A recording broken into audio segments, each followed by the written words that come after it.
2024, l'année en mode essorage 1800 tours minute. Tu sais, ces moments où tu te sens invincible, prête à conquérir le monde, et puis l'instant d'après, tu te trouves figé, paralysé dans le lit. Ces montagnes russes émotionnelles, tu les connais? Que ce soit dans la même journée, dans la même semaine, dans le même mois. Moi aussi. Moi aussi, je les connais. Je vais pas te mentir. Cette année, elle a été épuisante, avec des challenges à l'appel, avec des hauts, mais vraiment qui donnent des ailes, mais aussi des bas qui paralysent. Mais tu sais quoi? Ces moments-là, aussi durs soient-ils, sont des opportunités déguisées. Pourquoi? Parce qu'il t'oblige en fait à regarder la vie en face, il t'oblige à te motiver à sortir de ta fausse zone de confort. Alors reste avec moi jusqu'au bout de cette vidéo parce que je vais te partager les 3 grandes leçons que j'ai apprises en 2024 et ces leçons qui m'ont permis de garder vraiment la tête hors de l'eau, d'avancer, de reprendre le pouvoir sur ma vie, elles peuvent vraiment t'aider à transformer 2025 comme elles m'aident aujourd'hui à me transformer. Alors qu'est-ce que j'ai appris cette année? Ma première leçon, ça a vraiment été un déclic pour moi parce qu'elle m'a aidé à comprendre pourquoi parfois on se sent bloqué et comment faire pour retrouver l'équilibre malgré ce blocage. Et cette leçon, en fait, c'est d'accepter le cycle naturel de la vie.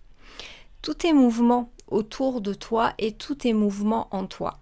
Un exercice tout simple, là maintenant tu vas t'immobiliser et tu observes qu'autour de toi la nature elle continue, que la circulation continue, les gens continuent et tu captes aussi qu'à l'intérieur de toi ton cœur continue de battre, tu continues de respirer, les pensées continuent d'arriver.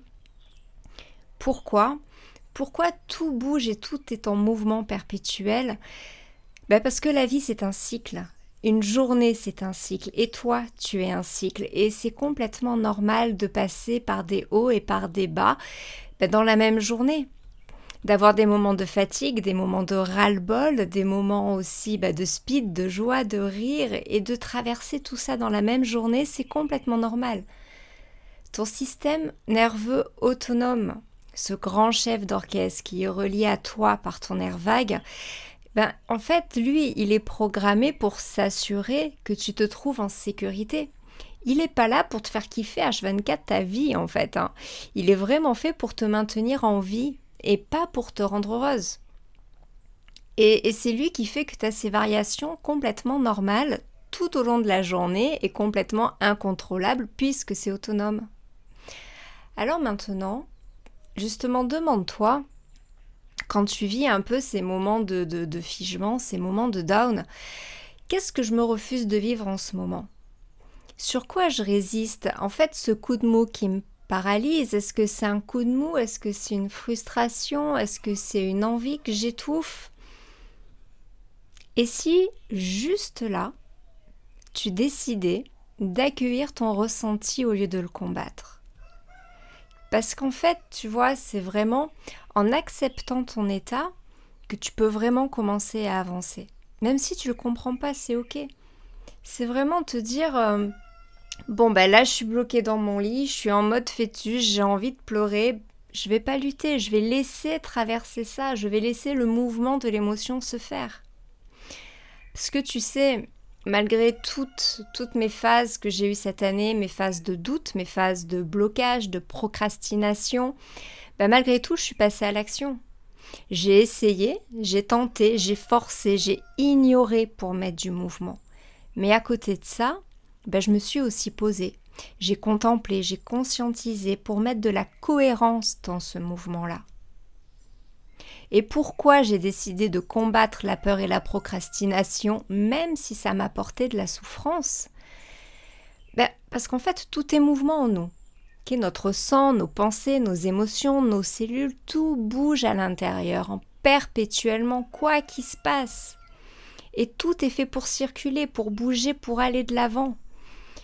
Alors moi, ce que je me dis, la croyance qui m'aide en fait, c'est que quitte à souffrir, je préfère souffrir pour sortir de là, plutôt que de souffrir en y restant.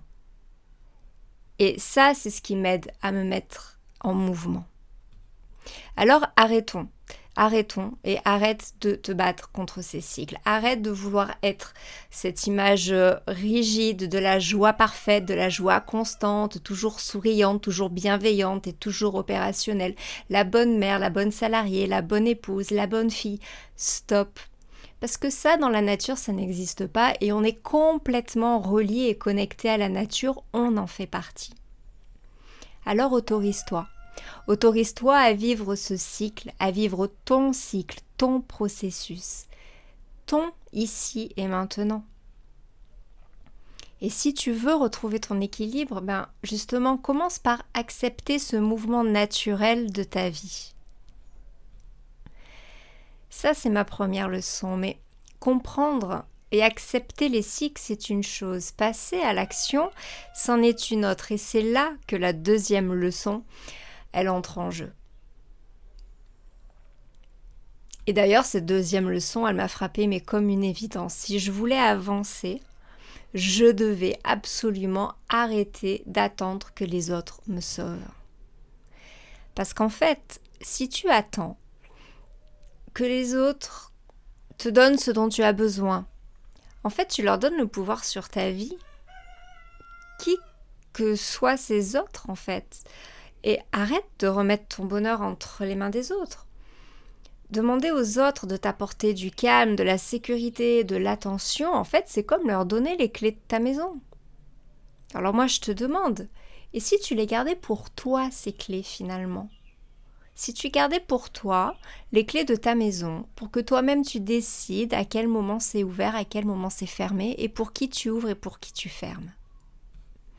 Parce que tu sais, attendre des autres, c'est comme être un passager dans une voiture en fait. Et puis tu espères que la personne qui tient le volant t'emmène où tu veux. Mais en fait, c'est lui qui décide de la radio, de la vitesse, du chemin qu'il va prendre, etc.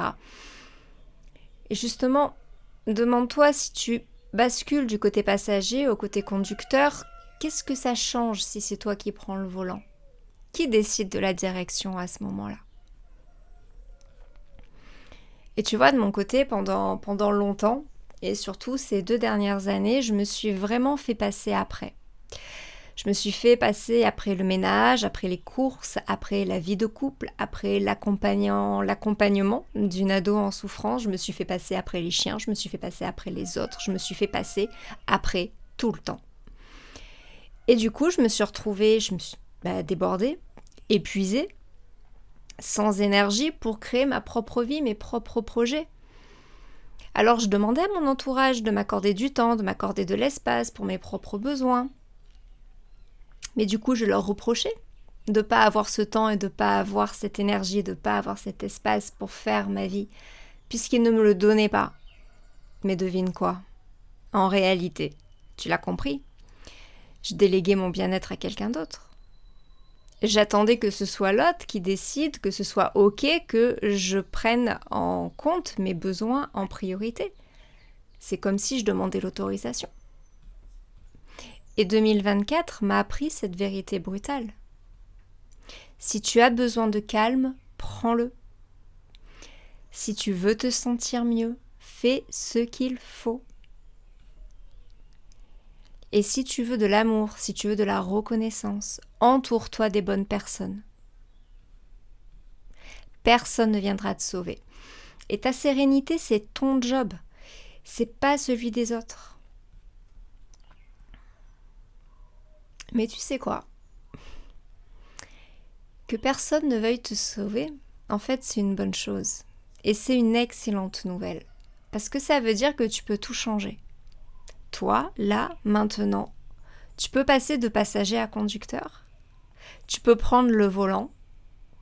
Et tu peux commencer, dès à présent, à mettre en place ce qui est nécessaire pour que tu aies ta sérénité. Parce que ça, c'est ton job. Ce sont tes clés de ta maison. Et reprendre ce pouvoir-là, c'est essentiel. Alors tu vas me dire, ok, je reprends mon pouvoir, mais pourquoi faire ?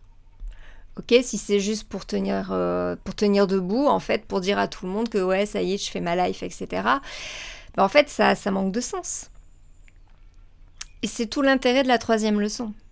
La troisième leçon de 2024, elle m'a appris que reprendre les rênes de ma vie perso, en fait, c'était la clé pour exceller dans ma vie pro. Parce qu'en fait, et attention, spoiler alerte, si tu ne prends pas soin de toi, ta vie pro, elle s'effondre aussi. L'un ne va pas sans l'autre.